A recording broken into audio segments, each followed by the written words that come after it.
안녕하세요. 반갑습니다. 함께 기도하겠습니다. 사랑과 은혜가 풍성하신 고마우신 우리 주 아버지 하나님 참으로 감사합니다. 죄인으로 태어나 죄를 물마신같이 짓고 그 죄로 인하여 영원한 지옥 형벌을 받아야 마땅했던 저희들이었습니다. 하나님께서 저희를 불쌍히 여겨주셔서 예수님을 보내주셨고 예수님의 십자가의 보혈로 우리 죄를 영원히 깨끗이 단번에 씻어주시느니 감사합니다. 그 피로 구원함을 얻게 하시고 주님의 몸된 교회 가운데 거하게 하시며 말씀으로 우리 삶을 인도해 주셔서 더욱 감사합니다. 남은 삶 우리 마음의 주인의 자리를 온전히 예수님께 내어드리고 예수님의 지배와 다스림 속에서 교회 안에서 순종하며 복음의 신앙을 위해 협력하며 살아갈 수 있도록 은혜 베풀어 주시기 원합니다. 고개 숙여 기도하는 우리들 가운데 구원받아야 할 사랑하는 가족들과 주변에 이뤄진 많은 영혼들이 있습니다. 우리의 거룩한 행실과 하나님의 자녀다운 모습을 통해서 전도할 수 있도록 하나님 도와주시고 또 대답할 것 또한 온유와 두려움으로 예비하는 가운데 주님의 품으로 인도할 수 있게 해주시기 원합니다. 우리 가운데 건강이 좋지 못하고 물질로 어려움을 겪고 영혼의 시험과 낙심 가운데 있는 분들이 계시다면 하나님께서 영육간에 합당한 은혜로 채워주시고 그 능력의 말씀으로 영혼을 소성케 하여 주시기 원합니다. 군생활하는 지체들과 요양병원에 있는 지체들, 저 멀리 해외에서 복음 전하시는 형제 자매님들과 선교사님들 가운데 함께하여 주시옵소서. 이 나라에도 평안과 안정을 더하여 주셔서 그리스도인들이 평안한 가운데 복음을 증거할 수 있도록 도와주시기 원합니다. 교회는 전국교회가 함께 힘을 합쳐서 현재 공주 갈릴리 수양관에서 복음을 증거하고 있습니다. 같은 시간 복음의 말씀이 증거됩니다. 하나님께서 각 사람의 마음을 열어주셔서 구원함을 얻을 수 있도록 하나님 도와주시기 원합니다. 말씀을 전하시는 목사님과 또 상담하시는 그 모든 손길, 봉사하는 손길 외에도 하나님 함께하여 주시옵소서. 광주 서북교회 5월 8일부터 3교구 집회가 계획되어 있습니다. 이번에 많은 영혼들이 참석해서 구원함을 얻을 수 있도록 도와주시옵소서. 또한 주말에 결혼식도 계획되어 있습니다. 주님 앞에 새로운 가정 하나님께서 축복해 주시고 많은 구원의 역사를 나타내 주시기 원합니다. 오늘 주일로 함께 모였습니다. 이 시간 나타내시고자 하시는 주님의 음성을 듣고 우리 마음이 변화를 받아서 하나님께로 향하는 귀한 시간이 되도록 역사하여 주시옵소서. 우리를 사랑하셔서 십자가에서 피 흘려 주신 고마우신 예수 그리스도 이름 받들어 감사하며 기도드렸습니다. 아멘. 아가서 4장입니다. 구약 962페이지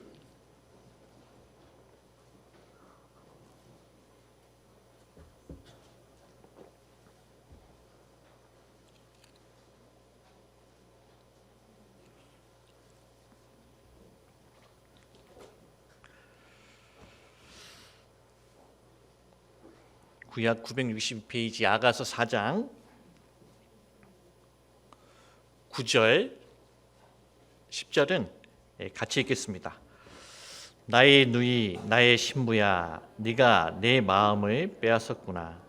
내 눈으로 한번 보는 것과 내 목에 굿을 한 깨미로 내 마음을 빼앗았구나. 나의 누이 나의 신부야 내 사랑이 어찌 그리 아름다운지 내 사랑은 포도주에 진하고 내 기름의 향기는 각양 향품보다 승하구나. 안녕하세요. 반갑습니다. 하나님께서 허락해 주신 2023년도 벌써 4월 23일입니다. 세월이 참으로 빠르죠. 동계 수련회 할 때가 엊그저께 같은데 벌써 4월 말입니다.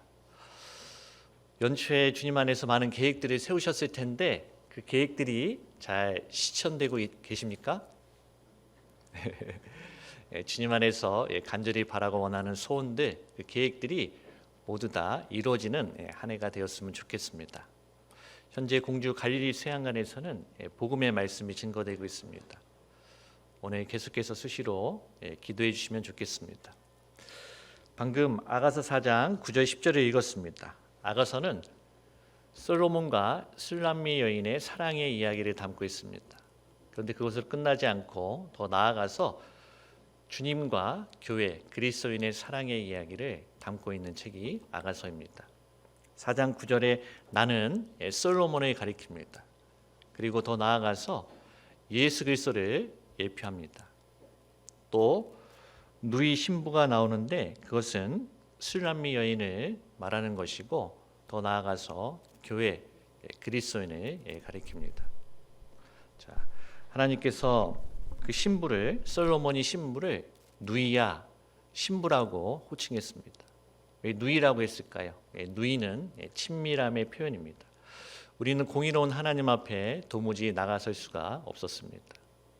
그러나 예수 그리스도를 힘입어 하나님께 나아가는 자를 하나님께서 친밀하게 대해주십니다. 그리고 그 술람미 여인을 신부라고 칭하셨는데요. 왜 신부라고 하셨을까요? 우리가 하나님의 사랑의 짝이기 때문에 우리를 신부라고 칭해 주신 겁니다. 여기 표시해 두시고요. 호세아 2장을 좀 보도록 하겠습니다.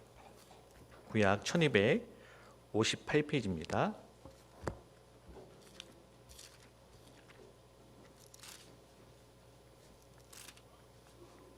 호세아 2장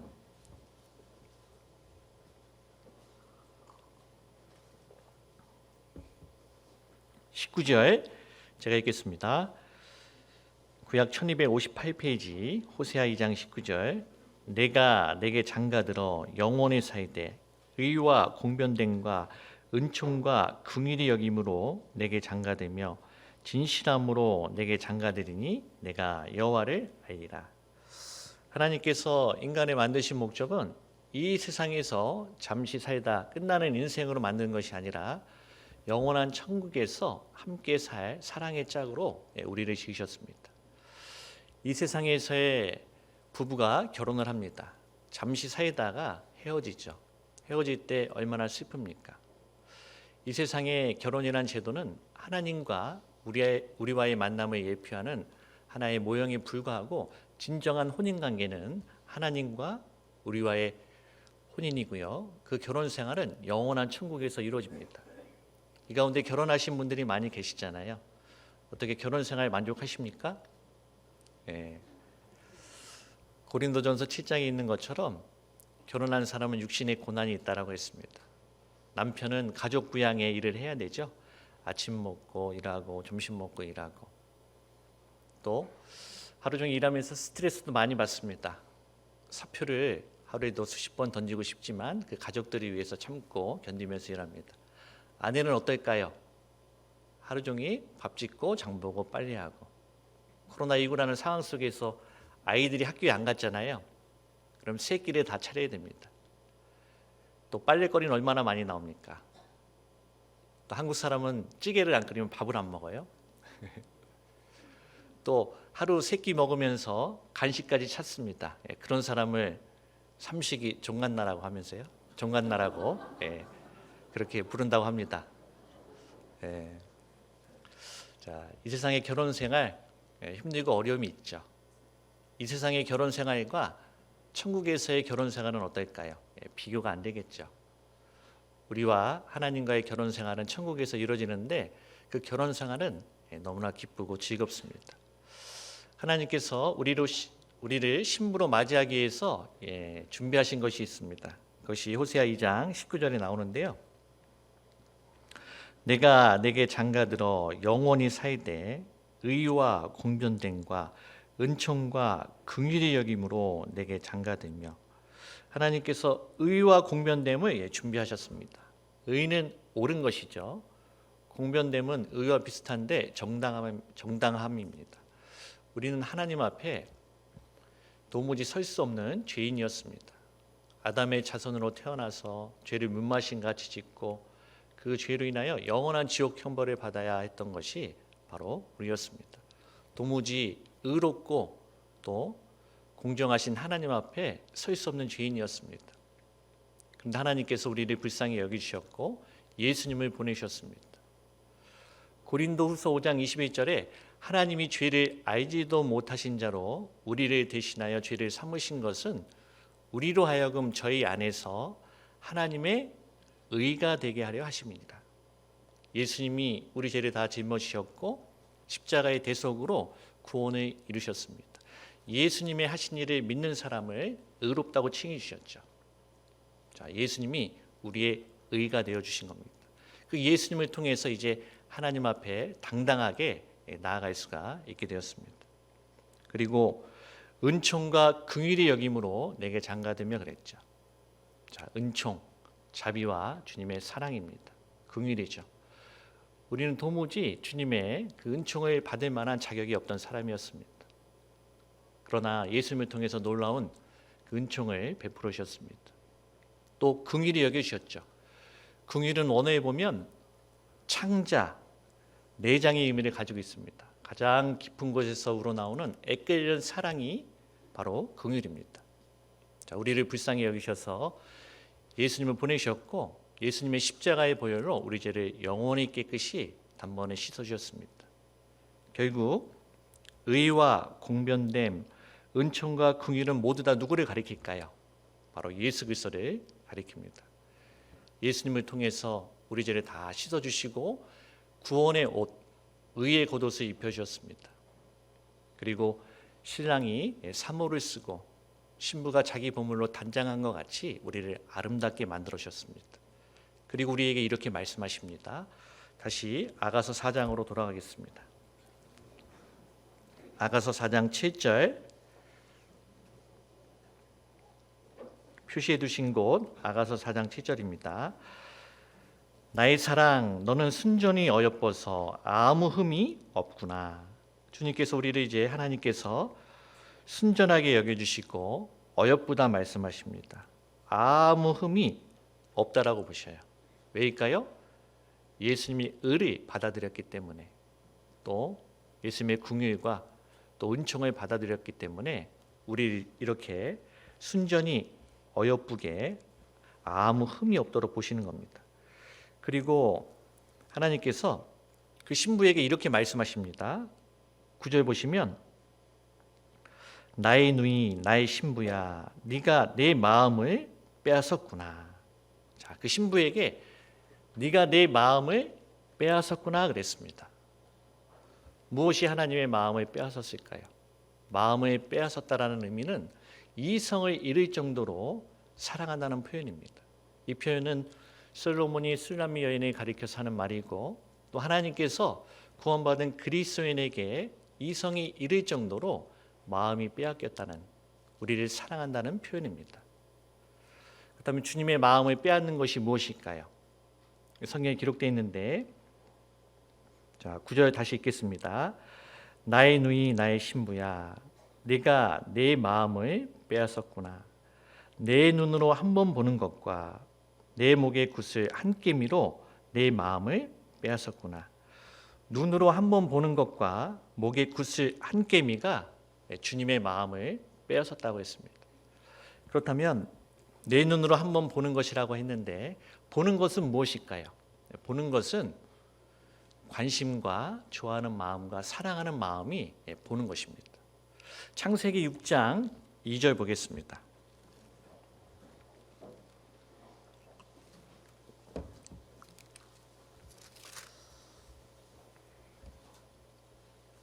창세기 6장 2절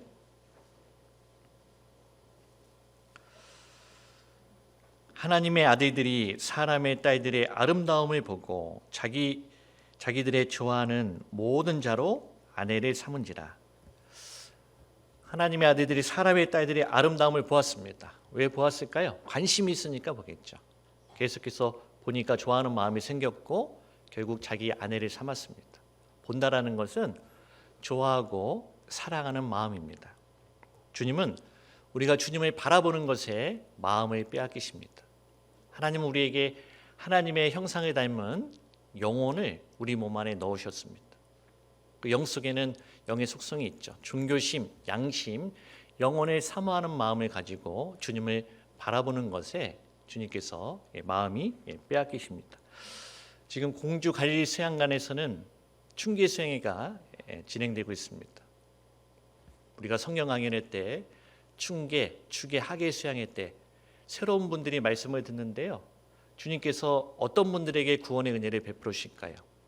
이 말씀이 정말 하나님의 말씀인가 상고하고 그리고 진실한 마음으로 그 인생의 문제를 해결하려고 하는 그 사람에게 주님께서 마음이 빼앗기셔서 구원의 은혜를 베풀으십니다. 요한복음 4장에는 사마리아 여인이 나오죠. 그 여인은 5번째 남편과 살다가 6번째 남편과 지금 살고 있습니다. 그 남편도 자기 남편이 아닙니다. 그 여인을 통해서 우리가 어떤 교훈을 얻을 수가 있을까요? 이 세상의 진짜 남편은, 이 세상 남편은 내 남편이 아니라는 겁니다. 진정한 내 남편은 예수 그리스도가 나의 남편이시라는 것을 교훈을 얻을 수가 있겠죠.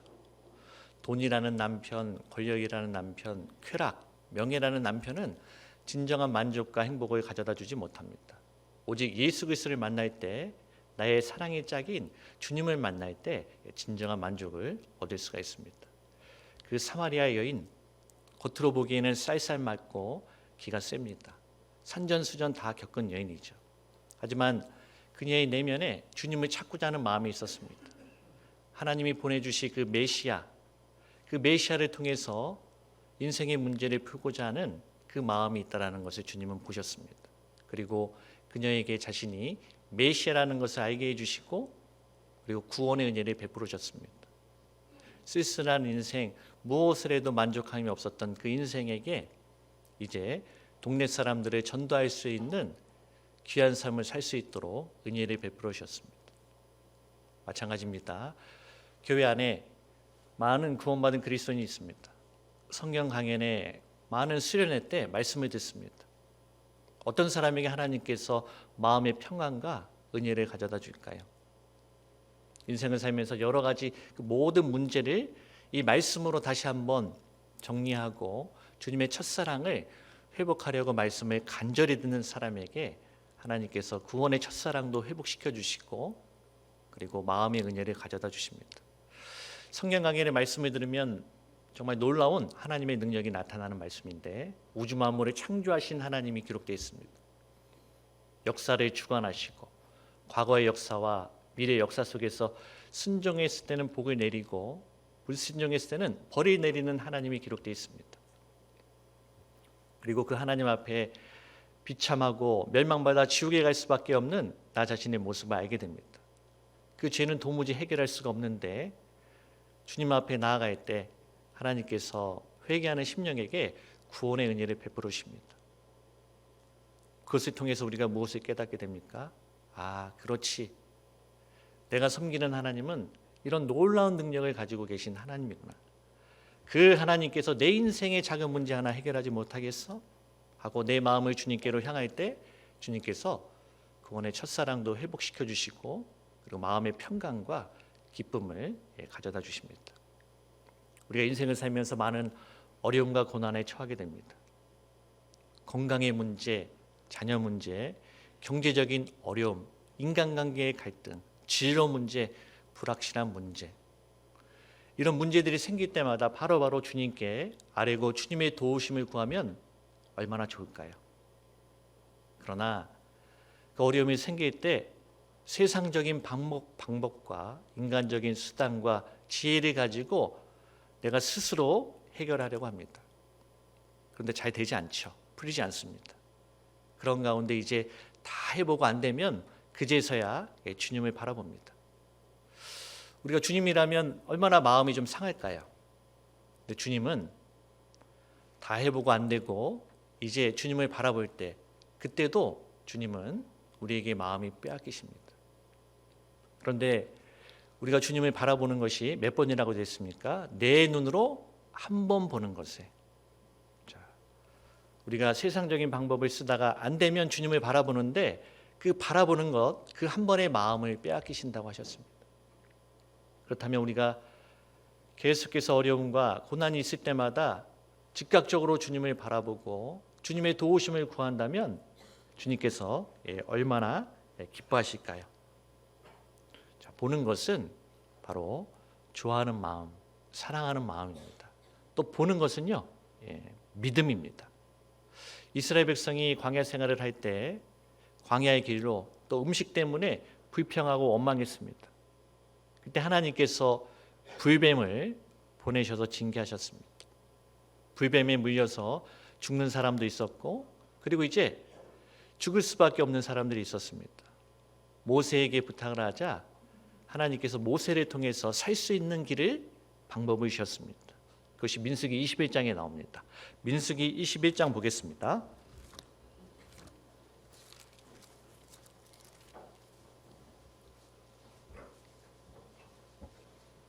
민수기 21장 8절입니다.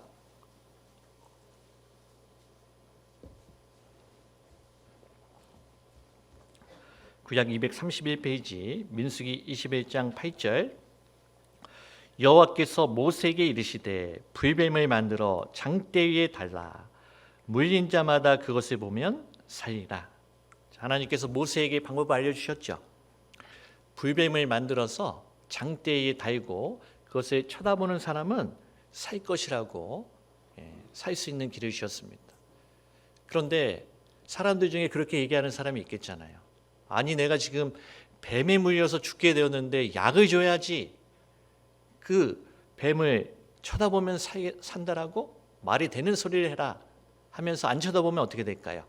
그 사람 죽겠죠. 어떤 사람이 장대에 달린 그 뱀을 쳐다볼까요?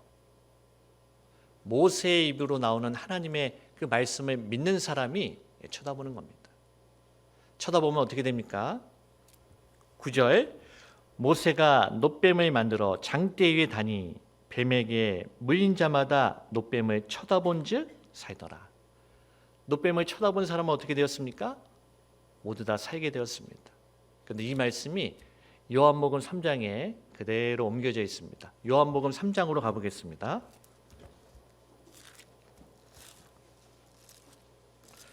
요한복음 3장 14절입니다. 신약 144페이지. 요한복음 3장 14절. 모세가 광야에서 뱀을 든 것 같이 인자도 들려야 하리니 이는 저를 믿는 자마다 영생을 얻게 하려 하심이니라. 자, 민수기 21장에는 쳐다본즉 살더라 그랬죠. 그런데 15절에는 이는 저를 믿는 자마다 영생을 얻게 하려 하심이니라. 쳐다본다라는 것은 무엇일까요? 믿음입니다. 주님은 우리가 믿음을 가지고 주님을 바라보는 것에 마음이 빼앗기십니다. 하나님은 욥에게 마음이 빼앗기셨죠. 사단에게 욥을 자랑하셨습니다.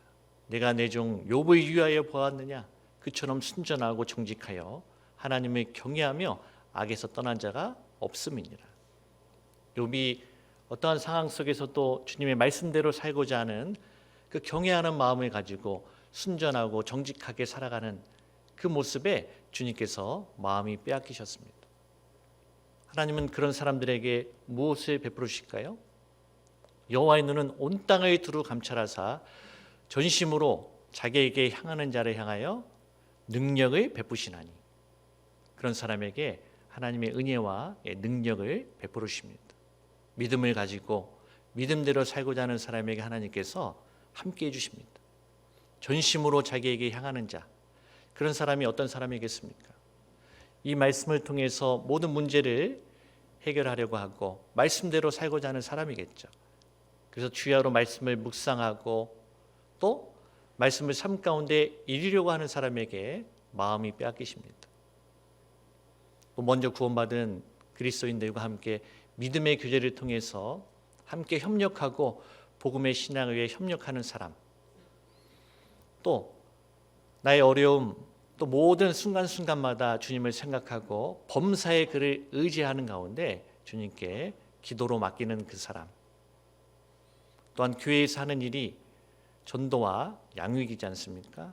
그 일에 함께 힘을 합쳐서 봉사하는 그 사람, 또 무슨 일을 하든지 마음을 다하고 죽게 하듯하고 사람에게 하지 않는 사람, 가정과 직장과 학교에서 항상 신전의식을 가지고 주님 앞에 바르게 살아가는 그 사람에게 주님은 마음이 빼앗기셔서 능력과 은혜를 가져다 주십니다. 결국 내 눈으로 한번 보는 것이란 주님을 좋아하고 사랑하는 마음, 그리고 믿음을 가지고 생활하는 것에 주님이 마음이 빼앗기십니다. 그리고 능력을 베풀어 주시죠. 마가복음 10장에는 주님의 마음을 사로잡은 사람이 있습니다. 그 사람은 소경거지 바디메오입니다. 소경거지 바디메오는 하나님을 알지 못한 채 멸망의 길로 갈 수밖에 없었던 캄캄한 인생의 길을 걸었던 우리 영적인 소경인 그런 삶의 모습이 바로 소경거지 바디메오입니다. 우리가 그러한 삶을 살았잖아요. 소경거지 바디메오는 이중의 고통을 겪고 있죠. 소경거지 바디메오는 앞을 보지 못합니다. 또한 거지입니다. 거지이긴 하지만 눈이 볼 수는 없지만 부모님이 부자이면 편안한 삶을 살 수 있을 거잖아요. 그런데 소경이면서 거지였습니다. 얼마나 답답했을까요? 왜 나는 거지로 태어났을까? 또 왜 나는 앞을 볼 수가 없을까? 내가 앞을 볼 수 있다면 남들처럼 살아갈 수 있을 텐데. 그의 소원은 간절히 눈을 뜨는 것이지만 현실로는 도무지 눈을 뜰 수 없다라는 것도 소경거지 바디메오는 너무나 잘 알고 있었습니다. 그런데 그에게 한 가닥 희망이 생겼습니다. 예수님에 관한 소문을 들은 겁니다. 예수님을 만난 사람이 눈을 뜨게 되고 절뚝발이가 건전해지고 불구자가 온전해지고 또 귀머거리가 듣게 되고 또 말 못하는 사람이 말을 하게 된다는 소문을 들었습니다. 바디메오도 그 예수님을 만나면 얼마나 좋을까? 그 예수님이 자기 앞을 지나가기를 간절히 바랬을 겁니다. 그런데 그 예수님께서 여리고로 들어오셨다는 거예요. 그리고 이제 여리고를 빠져나가시는 중입니다. 이제 자기 앞을 지나가고 있습니다. 그토록 간절히 바라고 원하는 그 소원을 이룰 수 있는 기회가 있습니다. 그 소경거지 바디메오는 소리를 질렀습니다. 다윗의 자손 예수여 나를 불쌍히 여기소서. 저처럼 이렇게 작게 얘기했을까요? 자기가 낼 수 있는 가장 큰 목소리로 외쳤을 겁니다. 주변 사람들이 뭐라 그럽니까? 잠잠하라 조용하라고 바디메오를 꾸짖었습니다. 마가복음 10장 보겠습니다.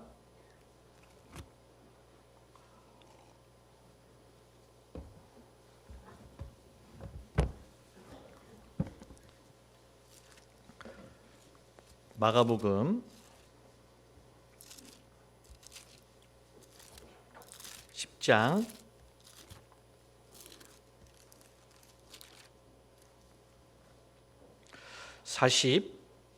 47절입니다. 마가복음 10장 47절.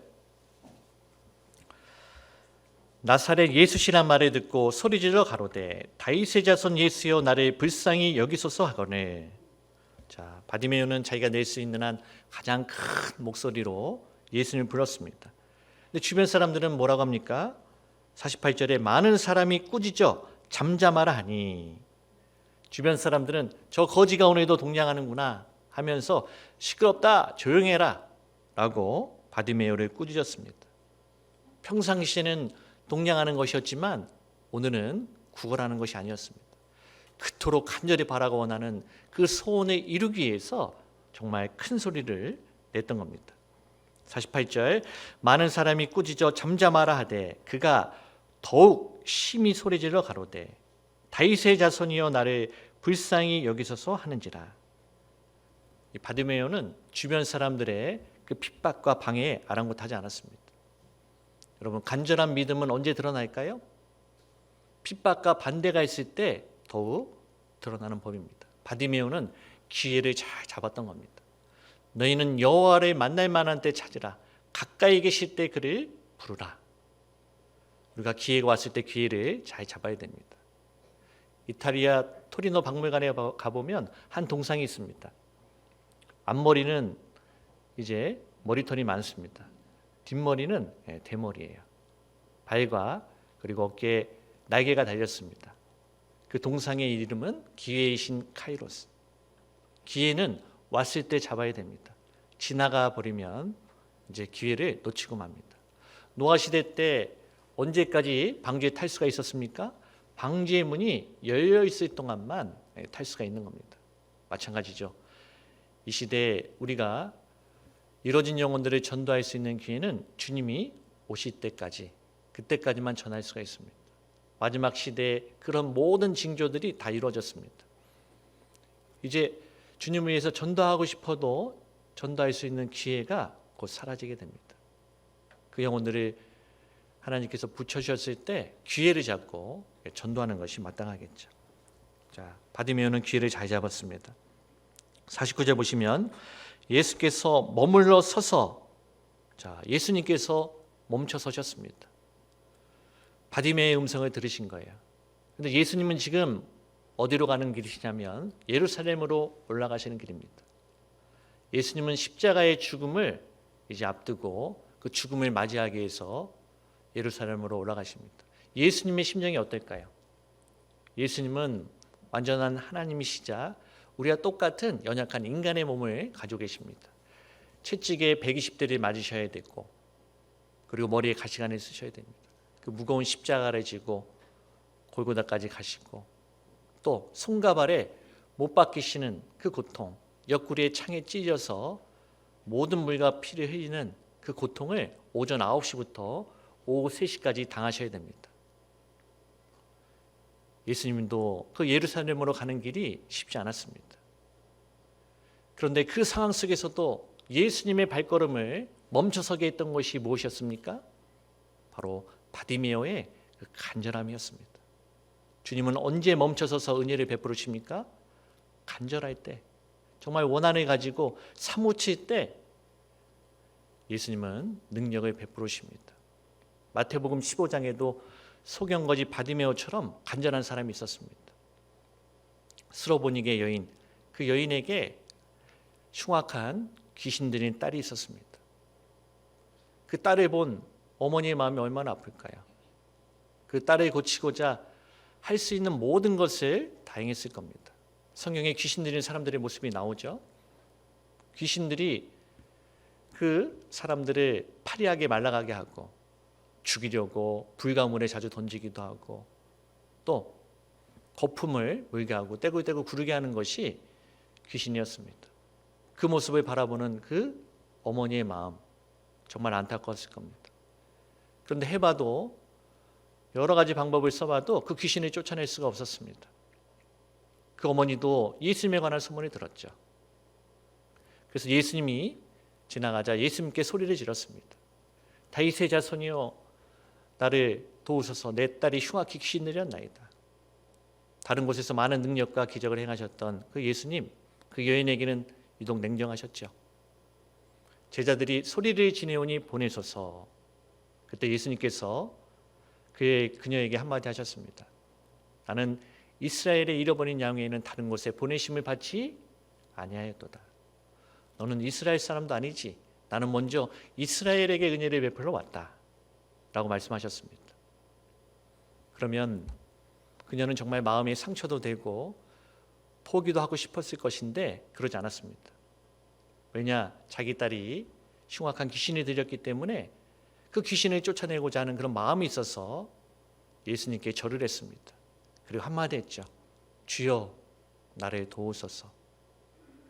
그럼 정말 겸손하고 낮은 마음으로 주님께 부르짖으면 도와줄 만도 한데, 주님께서 뭐라고 말씀하십니까? 자녀의 떡을 취하여 개들에게 던짐이 마땅치 아니하도다. 자, 그 여인을 개라고 칭했습니다. 이 여인의 마음이 얼마나 상처가 될까요? 자존심도 상하고 이제는 포기하고 돌아갈 만도 한데 그녀는 그러지 않았습니다. 그리고 예수님께 이렇게 말했죠. 주여 올소이다마는 개들도 주인의 상에서 떨어지는 부스러기를 먹나이다. 주님, 맞습니다. 저는 그런 개 같은 존재입니다. 하지만 개들도 주인의 상에서 떨어지는 부스러기를 먹는 것처럼 주님께서 이스라엘 민족에게 내려주는 그 은혜의 떡 중에 부스러기만한 그 은혜를 주신다 할지라도 내 딸이 고침을 받을 수 있으니 제발 그 은혜를 내려주십시오. 예수님이 감동하셨죠. 그 여자에게 한마디 하셨습니다. 여자여, 네 믿음대로 되리라 하시니 그 시로부터 그의 딸이 나으니라. 그 여인의 믿음을 칭찬해 주셨습니다. 예수님께서 왜 이렇게 그녀에게 냉대하게 대하셨을까요? 자, 정말 간절함이 무엇인지 제자들과 주변 사람들에게 알려주시려는 그런 의도가 있었을 겁니다. 우리도 정말 주님 안에서 간절히 바라고 원하는 소원들이 있죠. 그 소원들을, 그 기도들을 당장 응답해 주신다면 얼마나 좋겠습니까? 근데 주님께서 일부러 침묵하실 때가 있다는 겁니다. 왜 침묵하실까요?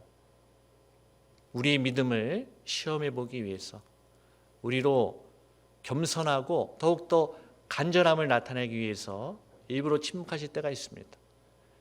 그리고 더욱더 나중에 기도 응답을 받았을 때 더한 기쁨을 주시려고 일부러 침묵하시고 늦출 수가 있다는 겁니다.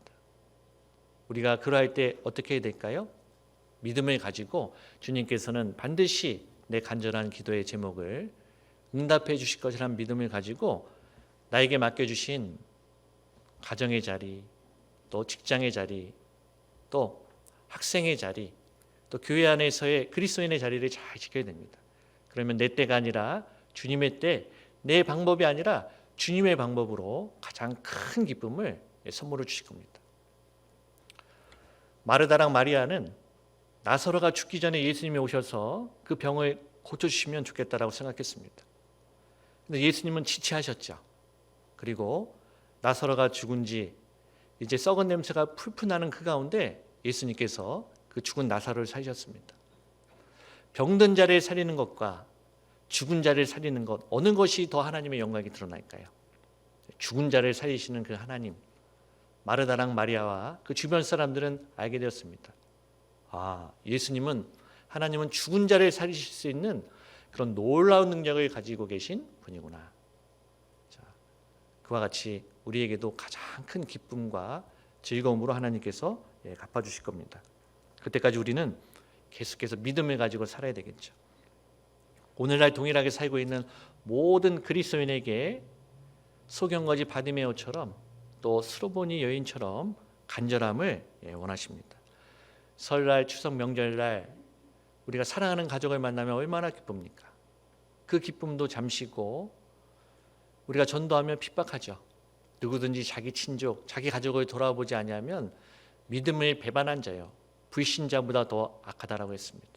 그래서 말씀을 전하면 잘 들어주면 좋겠는데 내가 한마디 하면 10마디 하고 성질내고 밥상을 뒤집어 엎고 화를 냅니다. 그럴 때 우리가 무엇을 해야 될까요? 그때도 하나님께서 나의 믿음을 보고 계시고 내 기도를 들으신다고 생각하고 나는 더욱더 기도해야 됩니다.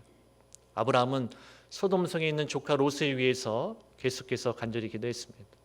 하나님, 소돔성에 의인 50이 있으면 어떡하시겠습니까?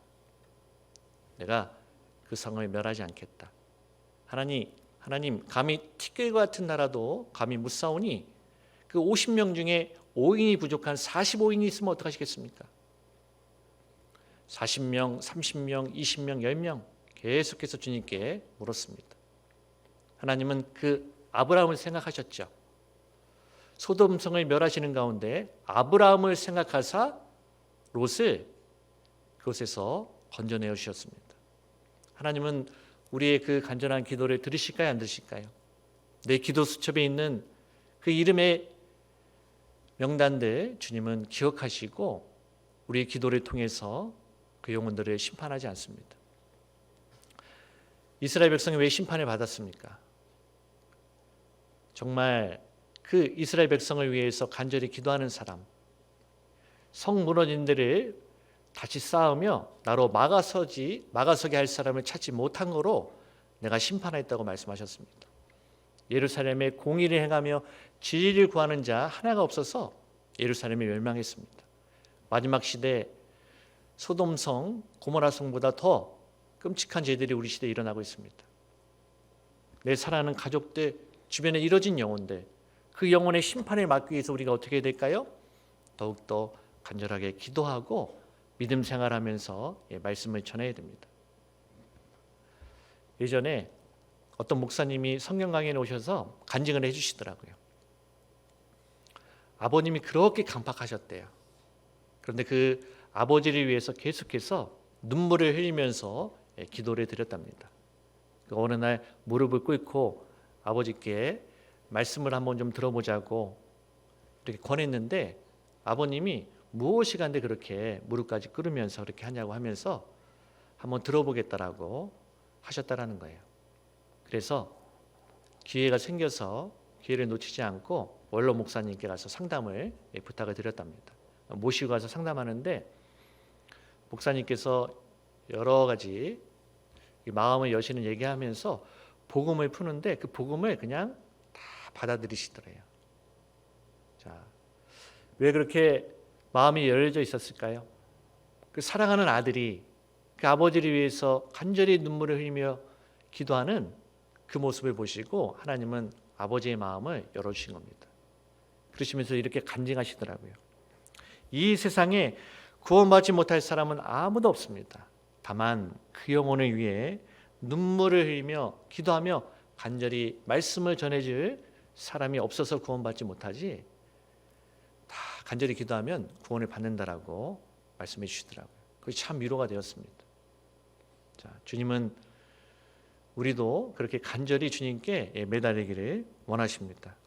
자, 49절 보시면 마가복음 10장 49절 예수께서 머물러 서서 저를 부르라 하시니 저희가 그 소경을 부르며 이르되 안심하고 일어나라 너를 부르신다 하매. 자, 주님께서 그 소경거지 바디메오를 부르셨습니다. 얼마나 안심이 되고 기뻤을까요? 자, 주님께서 부르신다고 하자 소경거지 바디메오가 취했던 행동이 우리에게 큰 교훈이 됩니다. 50절 보시면 소경이 겉옷을 내어버리고 뛰어 일어나 예수께 나오거늘. 자, 바디메오는 겉옷을 내어버리고 예수님께 나아갔습니다. 겉옷은 평상시에는 의복이지만 잠잘 때는 이불이 되는 것이 겉옷입니다. 자, 거지에게 있어서는 더할 나위 없이 소중한 것이 바로 겉옷이죠. 제가 예전에 외부 설교를 가는데요, 지하철을 타려고 이렇게 걸어가고 있었습니다. 제 앞에 어떤 젊은 여자분이 걸어가고 계셨는데 그 손에 이렇게 비닐팩에 이불을 가지고 계셨어요. 그 케이스에 이불을 가지고 계시다가 저 앞에 노숙자가 보여서 그 노숙자에게 이불을 딱 주시더라고요. 그 이불을 받고 그 노숙자분이 얼마나 기뻐하셨는지 모릅니다. 이가 보이면서요 환하게 웃더라고요. 왜요? 노숙자에게 그 이불은 너무나 소중한 가치 있는 것이죠. 그런데 예수님이 부른다고 하니까 소경거지 바디메오는 그 겉옷을 내어버리고 주님 앞에 나아갔습니다. 소중한 것을 얻기 위해서 우리가 어떻게 해야 되는지 보여주는 말씀입니다. 우리가 어떻게 구원을 받았을까요? 악인은 그 길을, 불의한 자는 그 생각을 버리고 여호와께로 돌아오라 그랬습니다. 우리가 구원받기 전에 인생의 존재의 이유와 목적이 돈, 명예, 권력, 쾌락인 줄 알았습니다. 그것을 위해 살아갔죠. 하지만 그것을 취하려고 할 때마다 더욱더 마음에 공허함이 찾아왔습니다.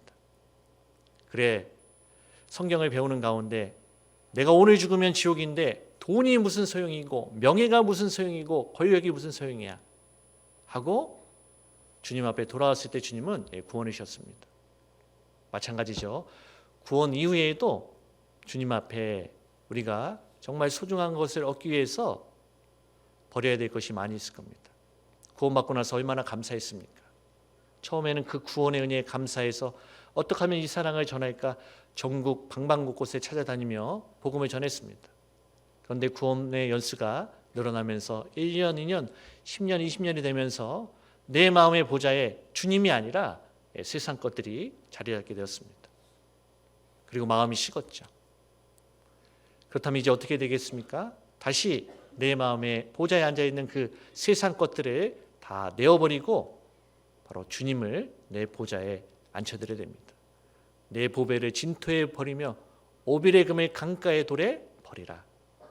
그것을 내어버릴 때 주님께서 다시 나의 소중한 은이 되어주시고 내 기도를 들으시고 우린 주님 앞에 서원하게 되고 또 주님께서 우리가 원하는 것들을 경영하는 것들을 다 이루어 주십니다. 소경거지 받으면은 그 모든 것을 다 내어버리고 주님 앞에 나아갔습니다. 주님께서 물으셨죠. 51절 보시면 예수께서 이르러 가라사대 내게 무엇을 하여 주기를 원하느냐. 자, 주님 물으셨습니다. 주님 무엇이든지 다 하실 수 있는 능력이 있기 때문에 그 소경거지 바디메오에게 물으셨습니다. 바디메오는 무엇이라고 대답했습니까? 선생님이여 보기를 원하나이다. 조금 더 주저하지 않고 자기의 소원을 아뢰습니다. 오늘날 살아가고 있는 이 시대에 구원받은 그리스도인에게도 주님께서 물으십니다. 마지막 시대에 징조가 넘쳐나는 이제 주님의 재림이 가까운 이때 주님은 물으셔요. 내가 내게 무엇을 하여 주기를 원하느냐. 그런다면 나는 주님께 무엇이라고 대답하시겠습니까? 누가복음 12장에 한 사람은 예수님을 만나 영생을 얻을 수 있는 기회에 그 기회를 형과의 재산 분배를 해달라는 요청을 드리고 말았습니다. 어리석은 모습이죠. 우리도 이 소경거지 바디메오처럼 정말 보기를 원합니다. 그렇게 대답한다면 얼마나 좋을까요? 신령한 눈이 떠져서 그리스도를 볼 수 있다면 주님으로부터 모든 것을 얻을 수가 있습니다. 그 안에는 지혜와 지식의 모든 보화가 감춰 있느니라. 예수님은 모든 인생의 문제를 다 풀 수가 있죠. 건강의 문제, 자녀 문제, 또 진로의 문제, 불확실한 미래. 그 문제의 답을 가지고 계신 분이 예수님입니다. 그 예수님을 바라볼 수 있다면, 주님께 나아간다면 그 사람은 모든 문제를 풀 수가 있습니다. 그런데 나아가지 않죠. 그리스도를 볼 수 없기 때문입니다. 소경거지 바디메오처럼 다시 볼 수 있게 해달라고 우리도 기도하면 좋을 것 같습니다. 자, 52절 보시면 예수께서 이르시되 가라 내 믿음이 너를 구원하였느니라 하시니 저가 곧 보게 되어 예수를 길에서 좇으니라. 소경거지 바디메오의 그 간절한 모습, 그것을 보시고 그 믿음을 칭찬해 주셨습니다. 내 믿음이 너를 구원하였느니라. 그리고 그 눈을 뜨게 해주셨습니다. 그리고 소경거지 바디메오는 이제 눈을 뜨고 예수님을 쫓아가는 그런 삶을 살았습니다. 이 바디메오를 통해서 우리가 정말 믿음을 가지고 또 주님을 바라보면서 주님의 은혜를 얻어야겠구나. 그리고 또 주님의 은혜를 받은 사람으로서 이제 주님을 섬기는 삶, 쫓아가는 삶을 살아야겠구나. 교훈을 얻을 수가 있습니다. 자, 보는 것은 좋아하고 사랑하는 마음, 그리고 믿음을 가지고 살아가는 것이 보는 것입니다. 주님은 그것에 마음을 빼앗기신다고 하셨어요. 그리고 또 주님께서 마음이 빼앗기시는 것이 있는데 아가서 4장입니다.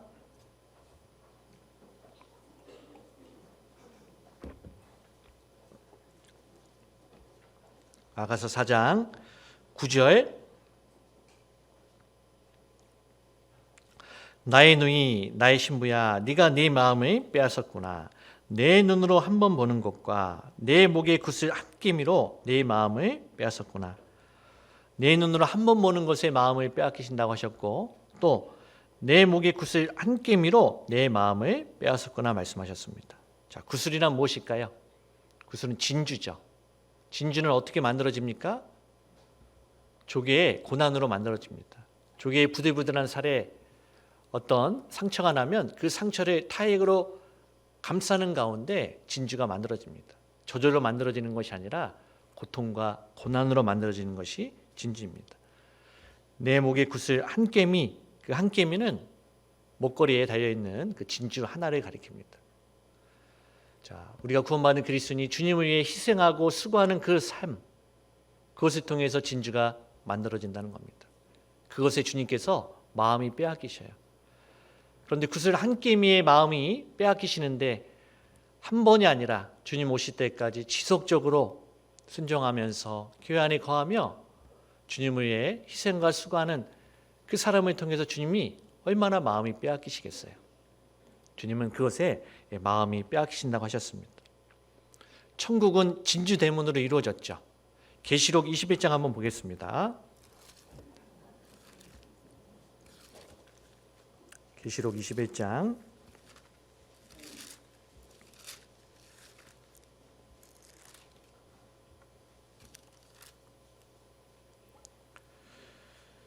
신약 421페이지 계시록 21장 12절입니다.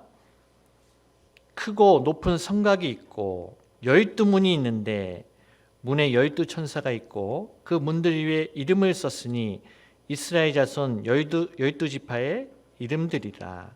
동편의 세 문, 북편의 세 문, 남편의 세 문, 서편의 세 문이니. 천국의 진주대문은 12개로 이루어졌죠. 21절 그 12문은 12진주니 문마다 한 진주요 성의 길은 맑은 유리 같은 정금이더라. 자, 이 천국문이 어떻게 만들어졌을까요? 누가 문입니까? 예수님이 문이시잖아요. 요한복음 10장 보겠습니다. 요한복음 10장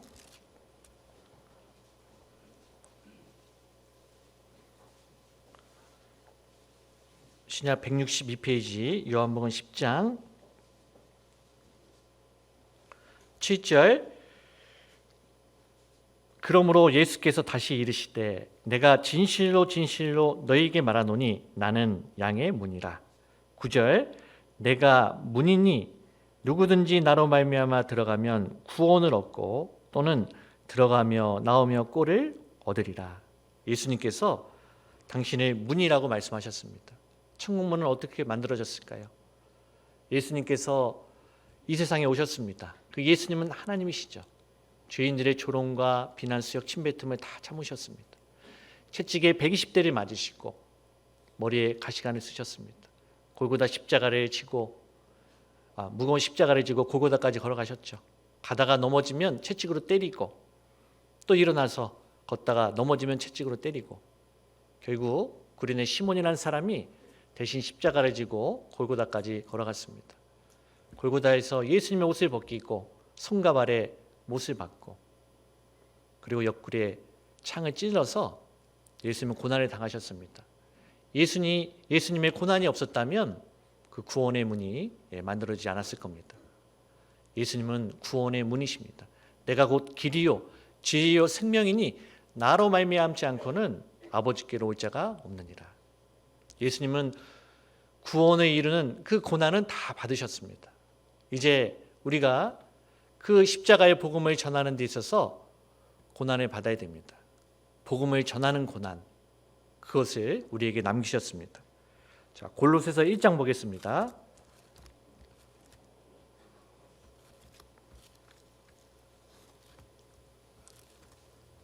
골로새서 1장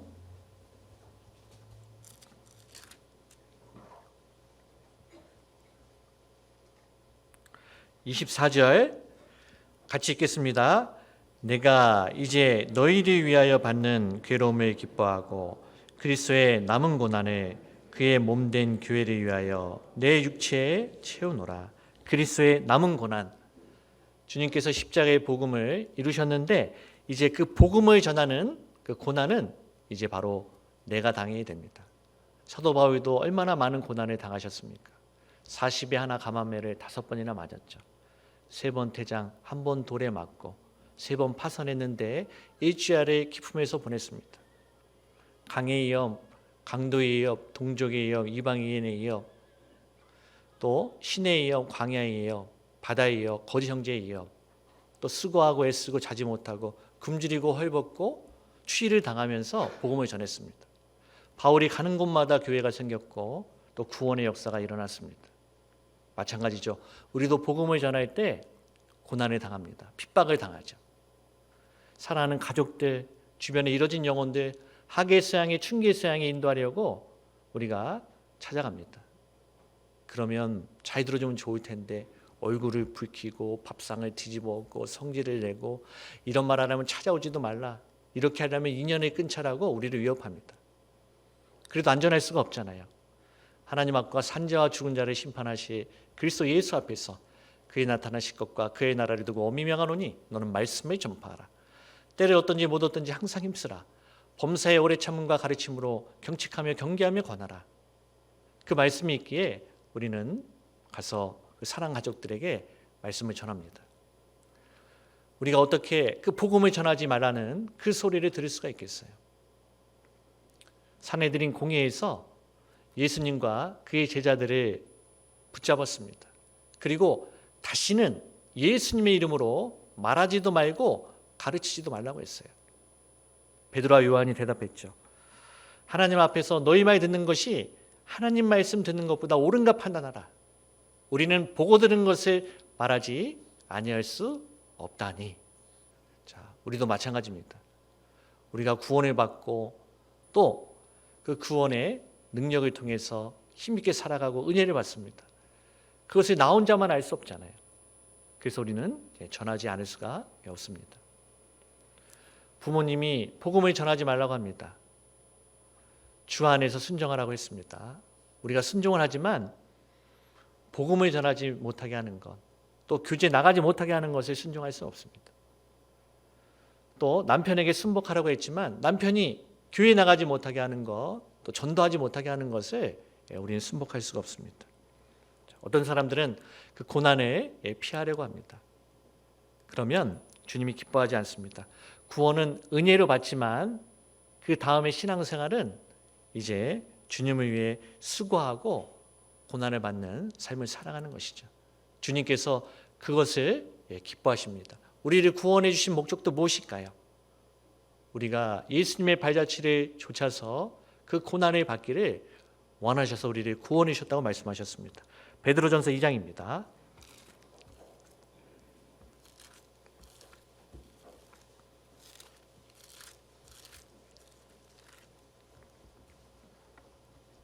베드로전서 2장 19절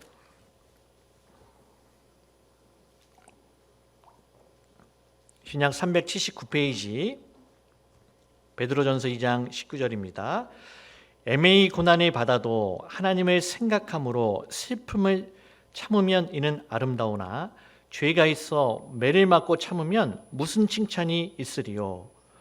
오직 선을 행함으로 고난을 받고 참으면 이는 하나님 앞에 아름다우니라. 21절 같이 읽겠습니다. 이를 위하여 너희가 부르심을 입었으니 그리스도도 너희를 위하여 고난을 받으사 너희에게 본을 끼쳐 그 자취를 따라오게 하려 하셨느니라. 자, 애매히 받는 고난, 하나님을 생각함으로 슬픔을 참는 그 고난, 그것을 받도록 하기 위해서 우리를 구원해 주셨고, 그리고 예수님은 그 고난의 본을 보이셨습니다. 우리도 마찬가지죠. 구원을 받고 가정, 직장, 학교에서 깨끗하고 거룩한 모습으로 살아가면 우리를 조롱하고 핍박합니다. 또 교회 안에서도 주님을 위해 바른 마음을 가지고 나에게 맡겨주신 그 봉사의 직분을 행하는데 어떤 때는 비방하는 소리도 있고 또 판단의 말도 들려옵니다. 그렇지만 믿음을 가지고 주님만을 바라보면서 자기 자리를 묵묵히 지킬 때 주님께서 기뻐하시고 그로 인해서 또한 진주가 만들어지는 겁니다. 하나님은 고난을 통해서 우리에게 영광을 주시고 고난을 통해서 우리를 더욱더 하나님의 사람으로 온전하게 만들어 갑니다. 또 고난을 통해서 진주를 만들어 주십니다. 다니엘 3장에 보면 바벨론 느부갓네살왕이 바벨론도 두라 평지에 고가 60규빗, 광이 6규빗 되는 큰 금신상을 세웠습니다. 누구든지 악기 소리가 울려 퍼질 때 그 금신상에게 절하지 않으면 극렬히 타는 풀무불에 던져놓기로 했습니다. 다니엘의 세 친구는 절하지 아니하였죠. 자, 그 사람들이 바벨론 사람들이 다니엘의 세 친구를 고소했습니다. 왕이 그 세 친구를 불렀죠. 너희가 악기 소리가 울려 퍼졌는데도 금신상에게 짐짓 일부러 절하지 아니하였느냐? 네, 우리가 일부러 그랬습니다.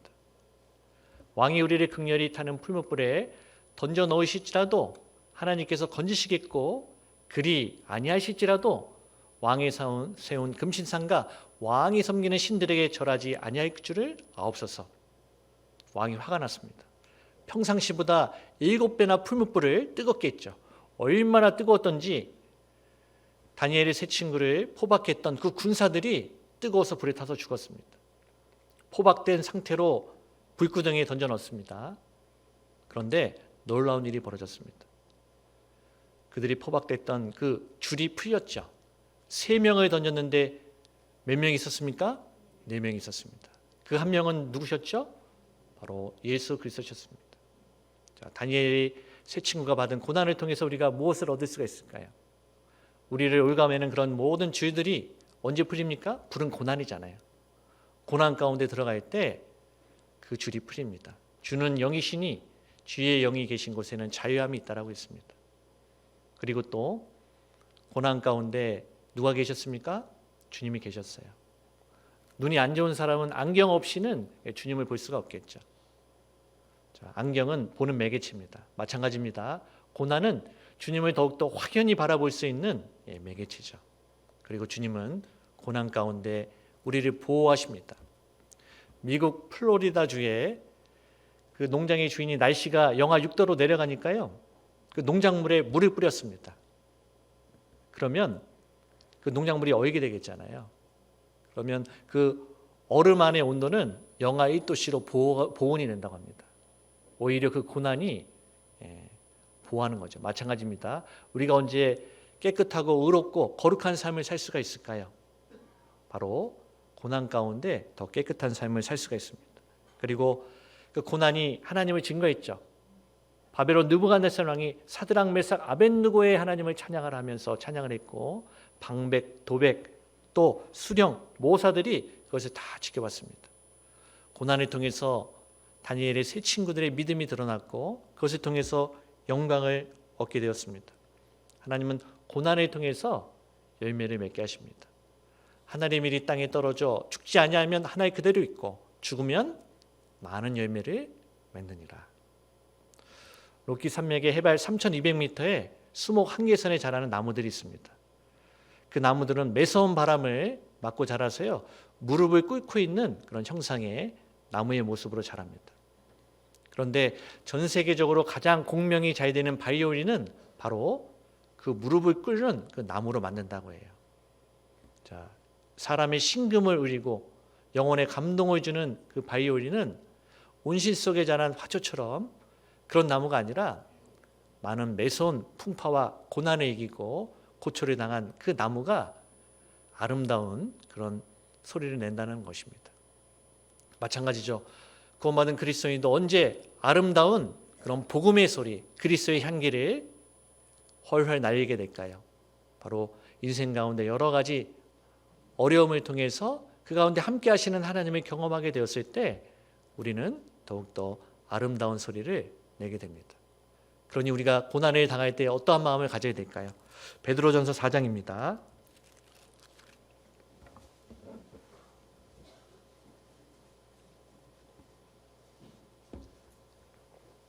베드로전서 4장 12절,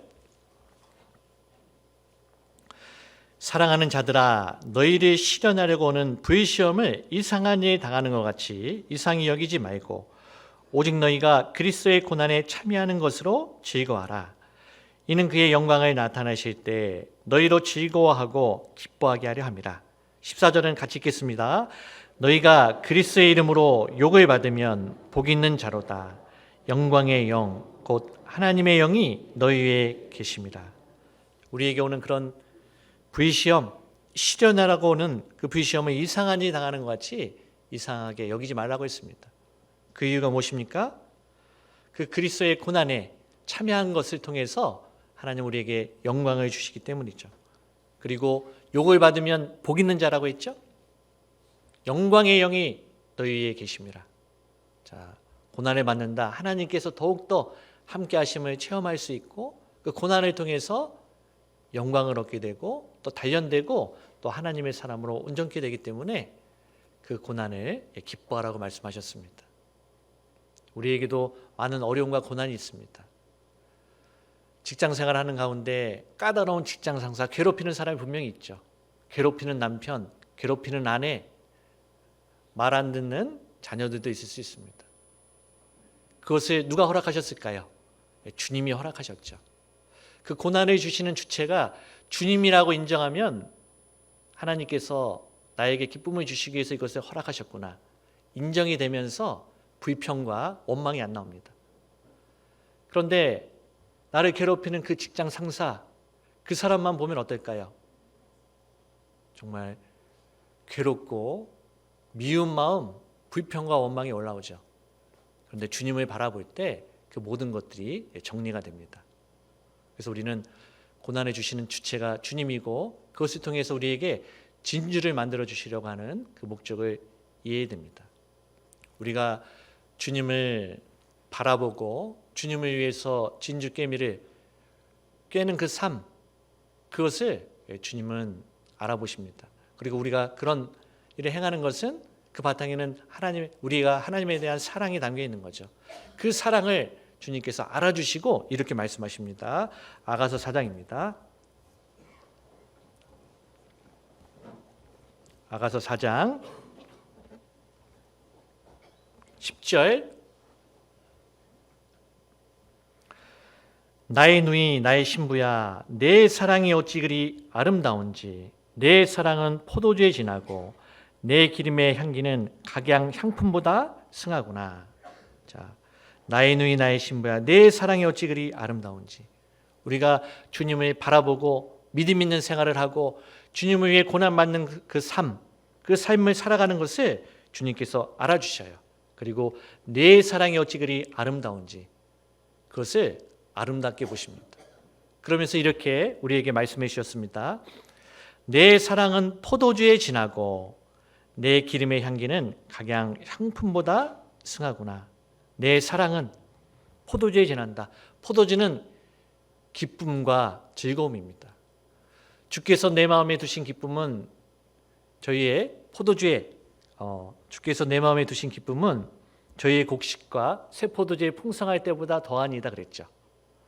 자, 인터넷에서 보니까 어떤 포도나무 그 농장 주인이 포도나무 한 그루를 가지고 4,500송이 열매를 맺었더라고요.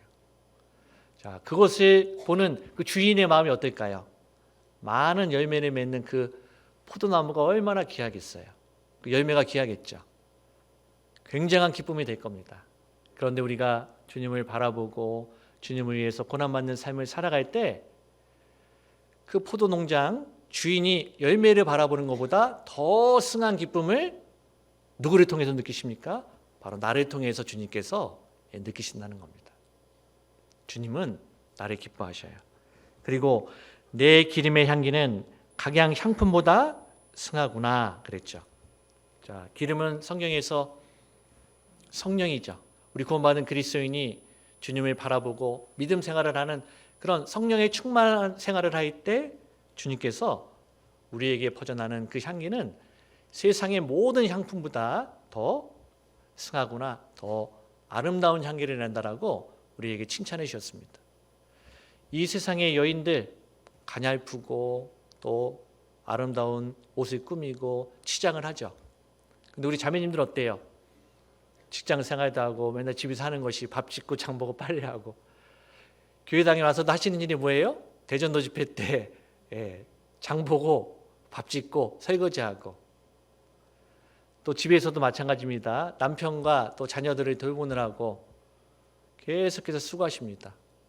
또 손마디도 굵어지고 팔뚝도 굵어지고, 또 세상 여인은 아름다운 것이 아니라 값비싼 그 향수를 뿌리죠. 그런데 우리 구원받은 그리스도인에게서는 김치찌개 냄새, 청국장 냄새, 된장찌개 냄새 납니다. 그런데 주님이 어떤 여인의 향기를 더 기뻐하실까요? 바로 구원받은 그리스도인의 향기를 훨씬 더 기뻐하시겠죠. 잠언 31장 보겠습니다.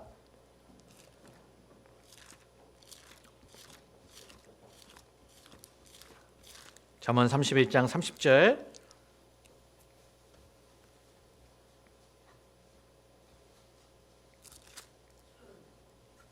잠언 31장 30절, 구약 946페이지 30절 같이 읽겠습니다.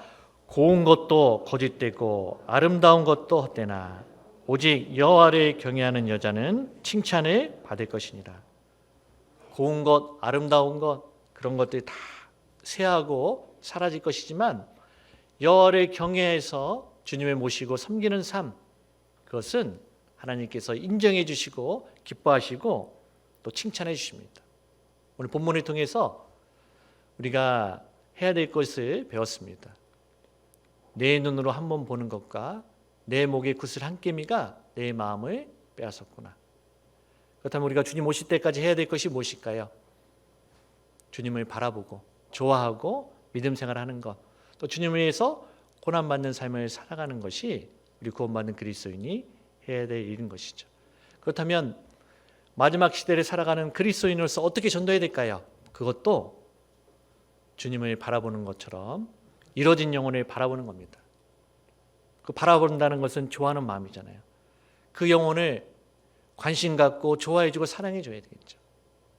그리고 선물도 하고 카톡도 보내주고 차도 대접해주고 밥도 사주고 위로하고 격려도 하는 겁니다. 또 좋아하는 것은 믿음 생활이라고 했죠. 보는 것은 핍박하고 반대한다 할지라도 그 영혼이 구원받을 것이라는 것을 믿음을 가지고 계속해서 잘해주는 겁니다. 만날 때마다 부편 하늘에 허공이 있다. 번개가 칠 때 비료가 내린다. 지면은 식멸을 내나 지하에는 불로 뒤집는 것 같다. 하나하나씩 계속해서 꾸준하게 인생, 죽음, 영혼, 역사에 대해서 마지막 시대에 대해서 조금씩 얘기해 주는 겁니다. 그리고 또 그 영혼을 위해서 구슬깨미를 깨는 삶을 살아야 되겠죠.